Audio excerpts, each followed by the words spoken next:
अगर कोई चेंज उसमें करना है तो उस और संविधान को एक व्यक्ति की मर्जी से तो होता नहीं है चेंज, है ना, सबकी सर्वसम्मति होती तब चेंज होता है। संविधान के अंदर हमें कोई बदलाव करना होता है तो आप में से कई लोग जानते हैं कि उसके लिए दोनों जो हमारे सदन लोकसभा और राज्यसभा दोनों की उसके अंदर अमल चाहिए। मुझे ये फील होता है क्योंकि मोदी जी ऐसे ही कोई बात नहीं कहते, उसके पीछे कुछ ना कुछ अर्थ उनका जरूर होता है। अभी आपने देखा भाजपा के तमाम बड़े नेता, जिसमें अनंत कुमार हेगड़े, अरुण गोविल शामिल है, कैसे खुलेआम संविधान बदलने की बात कर रहे हैं। कर्नाटक के सांसद हेगड़े ने तो ये तक कह दिया था कि लोकसभा में 400 सीटों की ज़रूरत ही इसलिए है कि वे संविधान में बदलाव कर सके। आरएसएस से जुड़े लोग आज ही नहीं 1949 से संविधान के खिलाफ लिख और बोल रहे हैं, लेकिन पिछले एक हफ्ते से हम देख रहे हैं कि मोदी और शाह दोनों भी भाजपा के इस ऐतिहासिक दावे से पीछे हटते नजर आ रहे हैं। यही नहीं, प्रधानमंत्री ने अलीगढ़ की अपनी रैली में भाजपा का 400 पार वाला नारा भी नहीं दिया। एक्सपर्ट्स मानते हैं कि आम जनमानस में ये बात घर कर चुकी है कि 400 पार का मतलब है संविधान में बदलाव, और इसी का डर भाजपा को सता रहा है। क्या है ये बैकफुट पर खेलने की राजनीति, और क्या सच में संविधान बदल दिया जाएगा, समझेंगे आज के वीडियो में। नमस्कार, मेरा नाम है ज़ीशान कास्कर और आप देख रहे हैं द वायर का नया शो स्पॉटलाइट।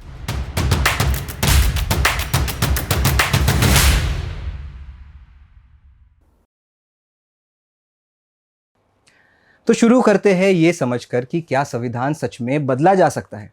सबसे पहले तो ये समझना होगा कि 1949 में कॉन्स्टिट्यूएंट असेंबली ने जो संविधान लिखा था, उस संविधान में 100 से ज़्यादा बार बदलाव किया गया है।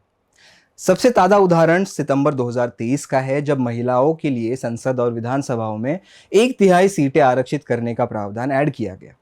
लेकिन 100 से ज़्यादा बार बदलाव होने के बावजूद भारत के संविधान का बेसिक स्ट्रक्चर यानी मूल संरचना बदली नहीं जा सकती। 1973 में सुप्रीम कोर्ट की 13 जजों की बेंच ने केशवानंद भारती के केस में एक ऐतिहासिक फैसला दिया था, जिसके बाद मूल संरचना को बदला नहीं जा सकता। सर्वोच्च न्यायालय ने 7-6 के ऐतिहासिक बहुमत के फैसले में संविधान के मूल संरचना सिद्धांत को स्थापित किया, जो मानता है कि संविधान की कुछ मूलभूत विशेषताएं जैसे लोकतंत्र, धर्मनिरपेक्षता, फेडरलिज्म और कानून के शासन में संशोधन नहीं किया जा सकता। तो अब केशवानंद भारती केस के बाद 1973 के बाद यानी इन सभी मानकों को संवैधानिक संशोधनों के माध्यम से संसद द्वारा छीना नहीं जा सकता। अब भले ही मोदी शाह हर रैली में जा जाकर कह रहे हो कि संविधान नहीं बदला जाएगा, लेकिन भाजपा के बड़े नेता और देश के उपराष्ट्रपति जगदीप धनखड़ ने खुले तौर से इसे चैलेंज किया था।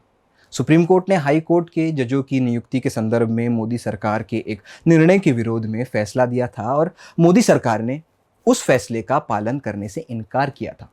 तब धनखड़ का कहना था कि संविधान के मूल संरचना के खिलाफ ना जाने की बात वो नहीं मानते।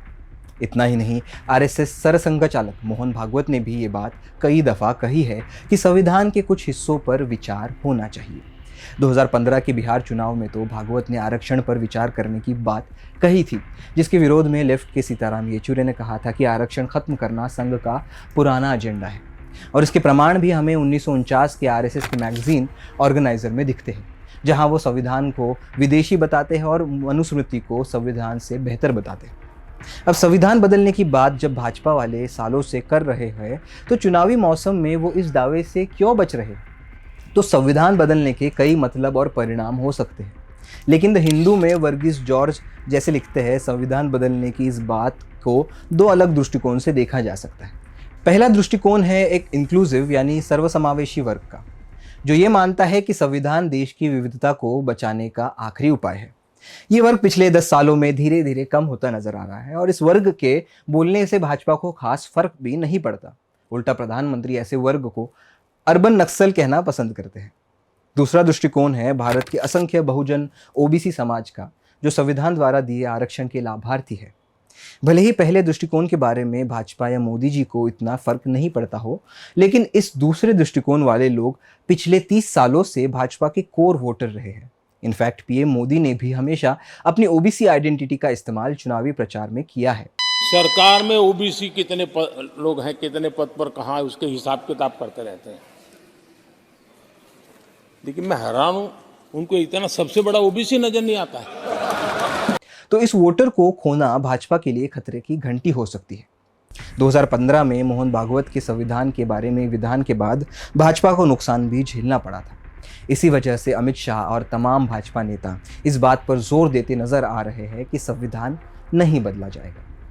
संविधान बदलने की इस बात को राजनीतिक रिटॉरिक में तब्दील करने से कितना फायदा होगा, ये तो आने वाला समय ही बताएगा। लेकिन आज सवाल ये पूछना चाहिए कि क्या हम वाकई संविधान के दिखाए रास्ते पर चल रहे हैं? दिन दहाड़े हत्या होकर भी इंसाफ नहीं मिल पा रहा। स्टूडेंट्स, एक्टिविस्ट सालों से जेलों में बंद है, लोगों के घर तोड़े जा रहे हैं, सीए जैसा कानून पास हो चुका है। ऐसे में संविधान को मजबूत करने की बात पर जोर होना चाहिए। राजनीतिक नुकसान के डर से भाजपा संविधान बदलने की बात से मुकर तो रही है, लेकिन क्या आने वाले समय में भी भाजपा इसी पर डटी रहेगी? कहा नहीं जा सकता। आज मेरी तरफ से इतना ही। मेरा नाम है ज़ीशान कास्कर और आप देख रहे थे स्पॉटलाइट।